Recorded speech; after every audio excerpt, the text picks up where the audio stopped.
Good evening and welcome to Be More Super Live. What a show we've got for you this evening. We are celebrating Superman Lois over the next 2 weeks, and tonight's guest is one of my favorite, General Sam Lane. It's a wonderful Dylan Walsh. Dylan, welcome back to the show, sir.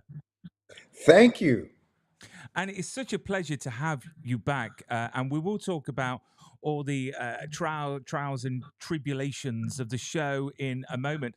But I've got to say, a few months ago, I was chatting to someone and talk about a full circle.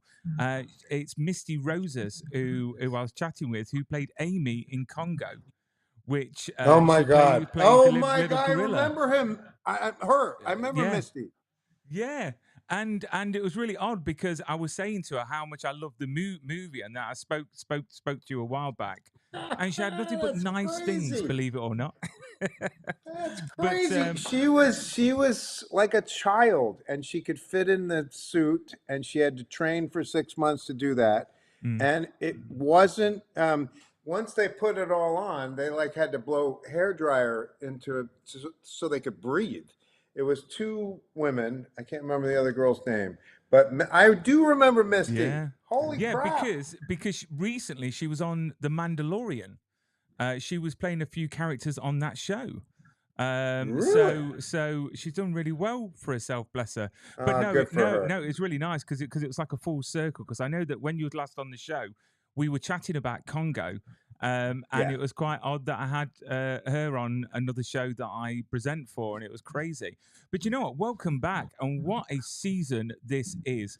It's taken a while to get on our screens, but we will talk about your character and I've got to say, I'm man enough to say I teared up quite a few times. I've got to say, but last season, it was left with such a cliffhanger. We didn't know what was going to go off with Sam Lane. We didn't know, and then all of a sudden, we had the news that everything was going to stop. We didn't know if it was going to get renewed.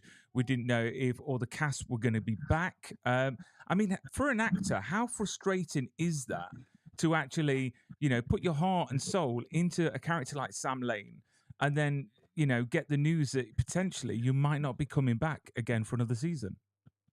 To be honest, as an actor, it's hard, but I do that anyway through 37 years. I get parts, don't get parts. There's a lot of heartache. My family, though, we were living in Vancouver to shoot the show. My kids were in school there. And it was just this, it was gut wrenching for my family, I think.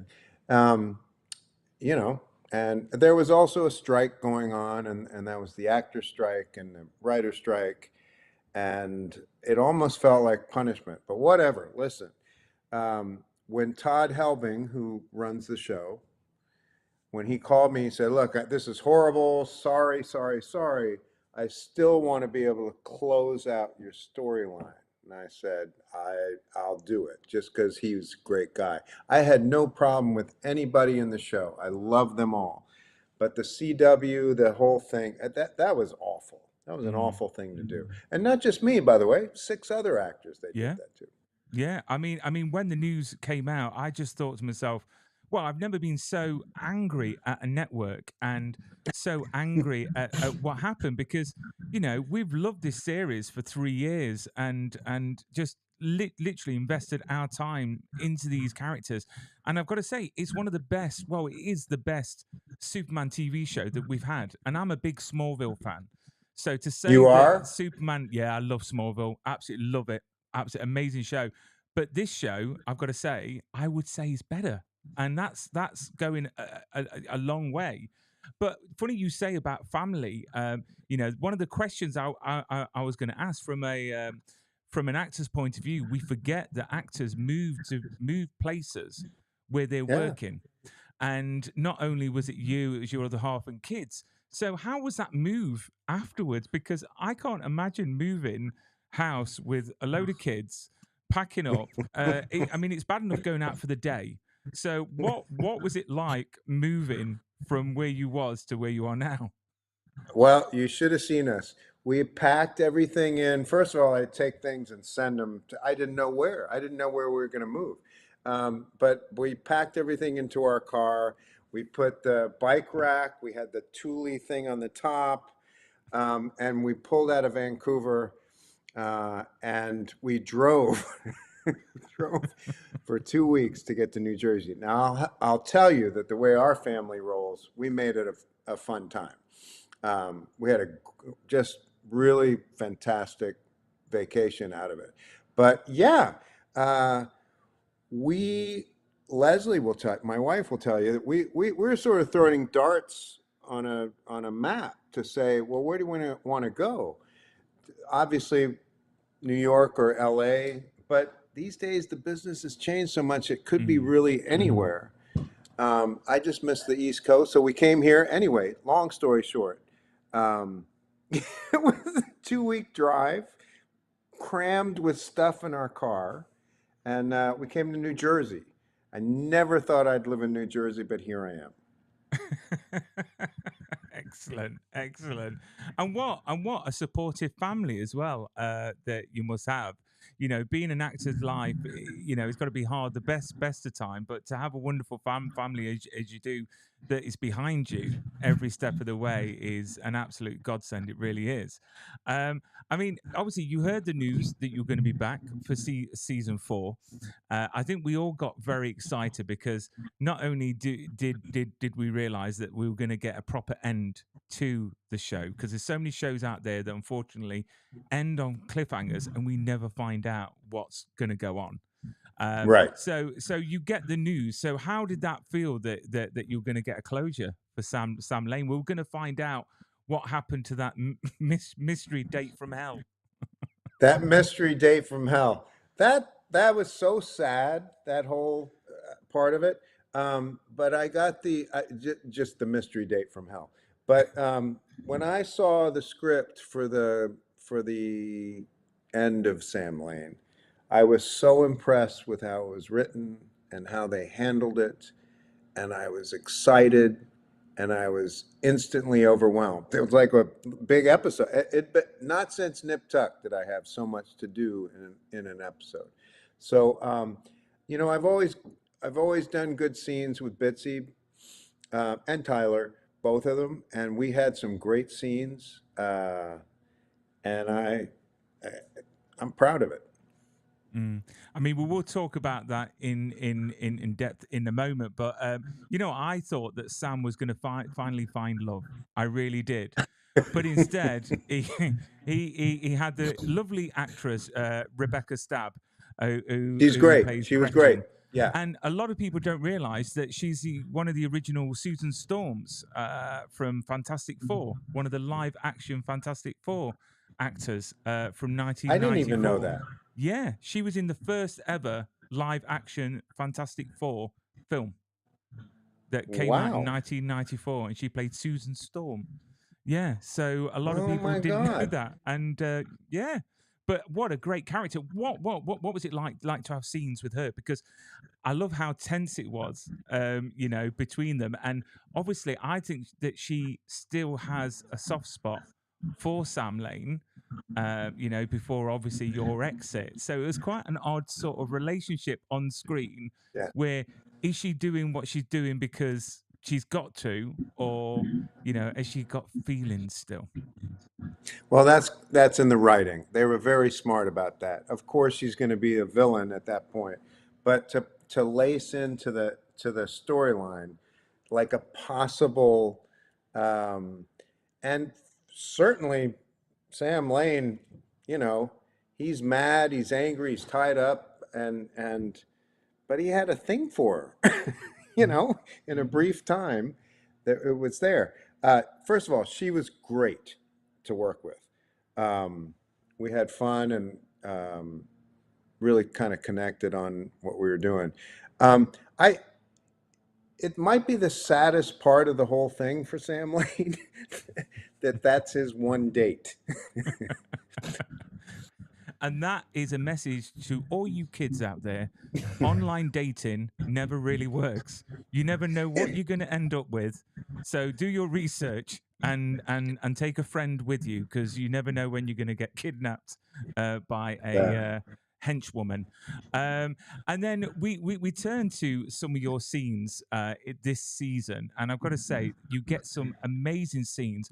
One of which I thought was quite nice, was the flashback scenes with Clark.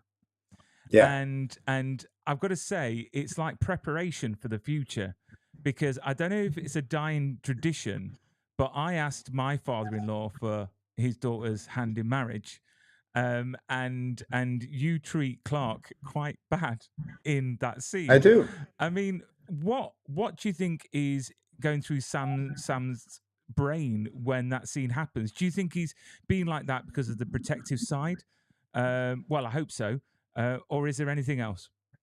No, I think it's that. I think if you imagine your daughter, and no one knows better than Sam Lane what Superman is and what they're going to be going through on a daily basis, saving the planet, yes, but also always in harm's way. You don't want that for your daughter. No, no father would. No father. Uh, I mean, I was so hard on him. I even questioned it. But I have to say, I don't think any father would say, "Yeah, sure, go marry him." Um, and I loved his innocence when he was, asking me, for my daughter's hand in marriage, because Sam Lane is way past that. Sam Lane has been doing this for a while, and he sees the danger and the risk, and the stakes are too high. And are you prepared for the future for when someone may potentially come across Mr. Dillon's path and ask for that hand in marriage? I'm not prepared. Just no. I do have older kids, but you know what? I don't think you're ever prepared. You hope for the best, and I mean, saying I hope for the best is pretty lame. But my God, they grow up and they have their own choices. I completely agree. I've got two little girls, and I'm not prepared at all. I How really old are aren't. they? 7 and 11. So Whoa. I think I told you before. One's called Lois, and the other one's called Cara. So Uh, yeah, I got away with that, but I'm not ready for that. I'm so protective as it is. But you know what? The key is if they're happy. If they're happy, that's all that matters. And they've always got me to fall back on if anything happens, and they can always give me a call, and I sort them of out. course, of so course. obviously working with Tyler and Bitsy in those flashback scenes, is there a certain moment that you actually really enjoyed, because you had some really beautiful moments with Bitsy, especially when you saw her in the wedding dress and everything like that, and then obviously with Clark? Have you got any special moments you can share? All I can tell you is that with her, it's built in. We had scenes through whatever 3.5 years, and I didn't have to do a lot of work. I just had to know the lines, and I had to show up. I think she would say the same thing. We had a relationship that was like father and daughter. Um, I'm going to cry now because it was so loaded, and she was great. Mm. And you can tell that on screen. I think the beautiful thing about this show is so grounded, it's so real, and I've always said that these characters, even though they're comic book characters, they don't come Yeah. across as comic book characters. You can feel every emotion, and it's just beautiful. It really, really is. I mean, what obviously Lois Lane has been through and is going through, and it's just making it real. And this is what makes me so sad that we're not going to experience this after this season, and it's not fair. I need to send It's some. not fair. I need to send some very harsh emails to the studios. But you know what? Before we carry on with talking about your exit, which I've got to say, what an exit! It's got to be one of the best exits I've seen on TV for a very, very long time. Let's do a message from our sponsors for a moment. Dylan, don't go anywhere. We're back in a moment. Prop Store's entertainment memorabilia live auctions are a fantastic way for you to own a piece of the movies and television shows you love. With over 1,800 lots in this year's London auction, we're going to start by taking a look at Ridley Scott's Gladiator.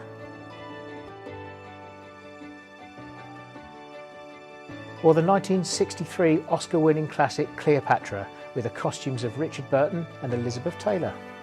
And for the first time ever, a rare glimpse into the archive of special effects legend Ray Harryhausen, with Ray's hand-drawn artwork, his personal annotated scripts, and most amazingly of all, the models, castings and sculpts actually made by Ray Harryhausen. A remarkable collection of spaghetti western costumes, including these from The Good, the Bad and the Ugly.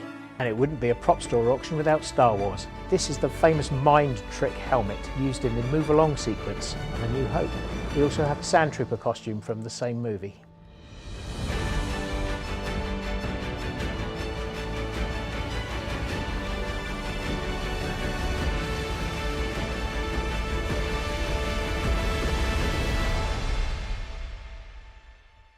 Our next London auction is on November the 14th through to the 17th, and the catalogue is available now at propstore.com. There we go. So we're back with Dylan Walsh, and I want to talk about this way of you leaving this show. So you get the script, you read the storyline, and you've already said how amazing it was, like to know that you're leaving a show in this way. I mean, it must be great knowing that they've actually paid Sam Lane such respect and honor in making him leave in a way that he hasn't really left, because he's still there. He's still on screen. Every time we see Superman walking around, Clark Kent walking around, it's beautiful. It really is. It's such a good way, to leave a show but still be there. Yeah, you say respect and honor. I read the script, and of course, I'm upset I'm not actually still in the show. But to get that script, I just thought, you know what? You gave me a big gift, and I say that to Todd Helbing a lot. Like, thank you for that gift. I hadn't been that busy for years. I mean, usually when I do an episode of Superman and Lois, it's 2-3 days of work. This was huge. This was a lot to do, but it's not that. It's the story. It's how they sent me off. Like, just I couldn't have asked for anything better. Mainly with the scenes with Clark and with Lois, because those flashbacks it was just fun. It was like, when he's trying to say that he's Superman, and I think he's out of his mind. So what I'm trying to say is that script had humor, it had of course tragedy, and you're right. The ultimate sacrifice of giving my heart. It's true. I couldn't have asked for a better send off. And I didn't see it coming. I really didn't. I really did not. The scene when you're in the office and you're getting the sort of the serum, and the other officer comes in with a gun. Even that point, I thought to myself, "What's going on?" And it was so emotional. I mean, what was it like filming your very last scenes, and especially the scenes that we see? The moments just before, especially with Lois and the rest of the cast around you. I mean, how was it as emotional filming it than it was for what we were seeing? Well, let me just say that the hologram, which is the last time you see Sam Lane, we shot that first. And Bitsy said she didn't want, and Bitsy's husband directed that episode. He did such a great job. But she requested that we don't rehearse, we just do it. And we all get emotional. And it's a bit odd because in the show I'm in hologram, but the way we shot it was I'm still standing there as if I'm there. And oh my God, we all cried. The crew cried. And so they should. And so they should. It isn't emotional. I teared up. To be fair, I teared up. I think personally because I lost my dad a few years ago, and this show is sort of like mirrored a lot of things that has gone on in my life that has helped me definitely. We're dealing with a lot of things, and that scene with the hologram did make me tear up, but gave me comfort as well, and just the message and what you said in it. And you mentioned Bits's husband, which is David, just there. Look at that! Look at that poser! Look at Look that! at that He's good handsome looking, boy. isn't he? Do you know what I've always said he would make a good Superman. Like before Superman and Lois was made, because we used to be fans, me and my wife, of Grimm, and I always said that he would make a really good Superman. But what was he like to actually be directed by? Because it must be quite different to be directed by someone that's actually an actor as well. Is that makes it easier? It was Or? great. It was great. There was sort of a shorthand that we had, and we would talk early, and I love to rehearse, and I love to talk things out. And he had a vision, and he knew what he was doing, and I felt like I was in good hands. And my my worry was, well, your wife is the other side of this, but that wasn't a problem ever, of course. No, I think he's a director, is what I know he's too good looking to be a director. I think he's a director. Oh, great. I'm going to get all these emails now from directors going, what do you mean good looking? We're good looking. But I know, I know what you mean. But then we get to the scene where you're stood there. And for me, what got me was when you turned around and you said, I think you said, be brave. Yeah. To Lois, and that literally choked me up, literally, because I knew what was coming. By then the penny had dropped. I knew what Yeah. you're gonna do, and it really got to me. I mean, what was that scene what was that scene like to film? Because obviously, with the special effects of Doomsday and everything like that, it's got to be quite hard to, I suppose, capture that intense feeling, knowing that there isn't an actual 10-foot monster in front of you. I mean, how was that filmed, and how did that feel for filming it to make it that intense? It was my last night on the show. We were shooting until, like, I think it was 5 a.m. when the horrible monster, finally kills me. And you're right, it's very strange. There's no horrible monster there. I have to kind of just pretend.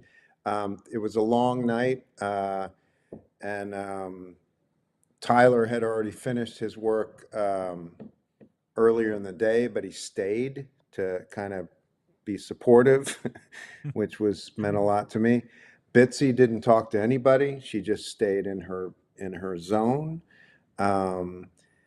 And as weird as it is with the having to imagine the computer graphics that they're going to do, we stayed in the story.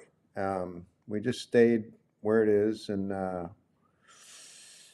yeah, it was, it was upsetting.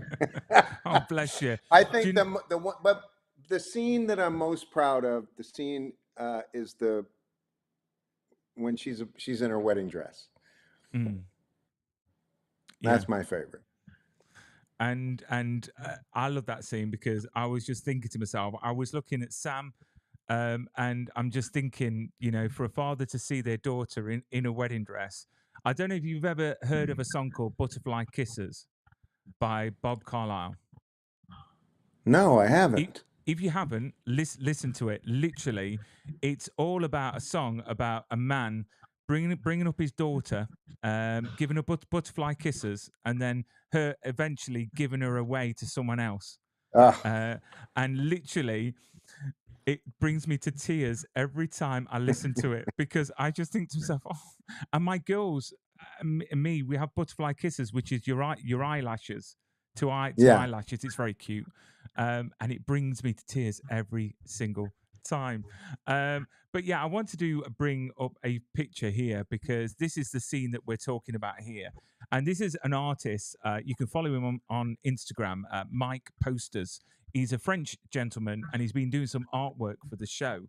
And that just speaks volumes to me. Always my hero, which is just fantastic for someone to sacrifice themselves for the greater good for his daughter. and her family. I just think is a testament to Sam Lane in a nutshell. And it's just a great. Have you seen that image before? I did, because Bitsy sent it to me, and I have to tell you, boy, he did me a favor. I look great in that. Wow, well, you do look great in the show, and I will send a lovely. The artist has given me permission to send a lovely one to you. So I'm going to get it professionally printed and sent over as soon as I can, so you can have it on the wall. So the next question I was going to say was ask was, over the last 4 seasons, I'm sure you've had so many fond memories on screen and off screen. I mean, is there one that will always stay with you?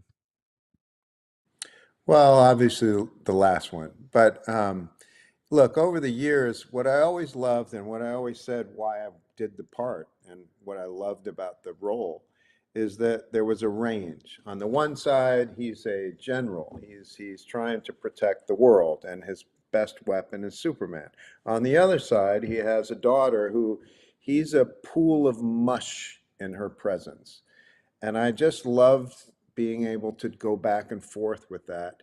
Um, and and really, she was so special uh, to work with. So I all those scenes. God, we tried a storyline with her and her sister, with Jenna. But I, look, my favorite. We're talking about my favorite. My Mm. favorite's always going to be the last show. Just they gave me such great content material to like sink my teeth into.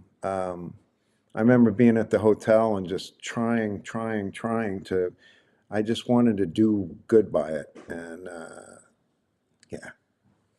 And you did, and you did. It was such a hell of an exit that, as I mentioned earlier on, every single show, we're going to think about you because Sam Lane is in Superman, which is great. But I love how they mention every time that it's a 6-year-old heart, and I'm like, well, Sam Lane was, he looked fit. You don't have to put that heart down. You know what I mean? But But hold I'm on, that's going to come into play. That's going to come oh. into play. Yeah, just stay Spoiler with it. alert. Um, but I'm sure that every character that you portray, it being Nip Tuck or Congo or Blue Bloods or any other show, that when you finish it, you probably take a few bits of that character away with you. It's got to be hard not to. So, what parts of Sam Lane do you think are going to linger around Dylan Walsh for many years to come? Him as a dad, he struggled. He had ground to make up. When we started the Mm. show, obviously there was some tension. He wasn't a great dad, and he's got ground to make up. I feel like what I take away is I have kids. I have that experience, and yeah, that's what I'm proud of. And What I with did with as a parent in the show. Mm. And you're a great parent in the show. You're firm but fair, and you could see that. And I quite like the dynamic, as you mentioned, that on one side you're a general, and the other side you're a dad and a granddad, and it was so nice. And the way it was worked out on screen, it just worked beautifully. Um, with the news, obviously, this show ending this season, do you think there's any truth? Because there's been a lot of thoughts about it around James Gunn's Superman, and the reason why it got stopped was because they didn't want any confliction with the Superman movie and the show. Do you feel there's any truth in that? That's why this show got ended. I do, but I'm just speculating. But I do think there's truth in that. And at the end of the day, you can't get mad about it. This is the business. It's a Mm, crazy business. I You have to understand, when we first started Superman and Lois, we were set apart from the Flash. They put more money into what we were doing. We had longer shoots per episode. The idea was to be a superhero show that could be on TNT, Max, or whatever they call themselves now, and the CW. And we were. We showed up everywhere because it was a quality show. We had to compete mm, with basically with the movies. um, And then CW changed hands, and okay, they're going to do a Superman movie. Yeah, I think that did kill us, but I don't hold any grudges. Um, I thought I thought Superman and Lois was a quality show, very moving, and was always about family. And I hope he saw it. But nothing lasts forever, you know. But there's no question that that's part of why we ended. Yeah. And what's next for you? Because you're a very busy man. It's like you tend to be doing something all the time. So what's next for you apart from Superman and Lois? I just did this great little independent movie called Up in the Hills. I'm very proud of it.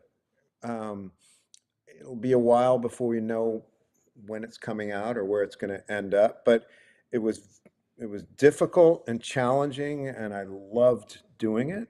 So that also a couple of plays that we're talking about maybe doing. That's one reason I wanted to come back to the East Coast is do a play. Um, and of course, ultimately, ultimately, there'll be a TV show that you and I will be talking about a year from now, 2 years. I don't know. I mean, I hope to get back into the TV business. So, Excellent. yeah. Excellent. And then with Christmas just around the corner, what is on the top of your Christmas list? Oh, for myself? Yeah, for Oh my yourself. God. It's been like 50 years since I thought about what I get for Christmas. I'll tell you, you know what? We're doing it. We're going to my son is a Buffalo Bills fan, and we're going to Buffalo. Uh, we're going to watch a game and stay a few days and just have a good time up there. Um, that's going to be a great time. Excellent, excellent. Dylan, thank you so much for coming onto the show and chatting about your wonderful role, which will never be forgotten, which is a great addition to this season. I mean, can it get any better? I mean, the show is getting better, and Jordan's got powers, everything's kicking off, and I can't believe it's finishing. But thank you so much for being a great General Sam Lane. You Look are a after yourself. great interviewer. You are Oh, really bless good you. at interviewing. I've done 1,000 of them, and you are so good. Oh, that is coming from you. I'll take that. Thank you so much, Dylan. Don't go anywhere. I'll say goodbye properly after I've ended the stream. But we are back tomorrow at the same time with Sophia Asmik from Superman and Lois. So join us tomorrow at 7 o'clock when we're going to talk about the local rag, as we would call it in the UK, the Smallville Gazette. And we're going to talk about her character. And then we've got Eric on the show next week as well. So we're doing the rounds, and you're my first, as Good. always, Good. Superman and Lois guest. But Dylan, look after yourself, keep safe, and stay super, my friend. We're going to end the stream now. Thank you for everyone being watching. Please subscribe, like, and all that young person's jazz, what they say. And we'll see you all tomorrow.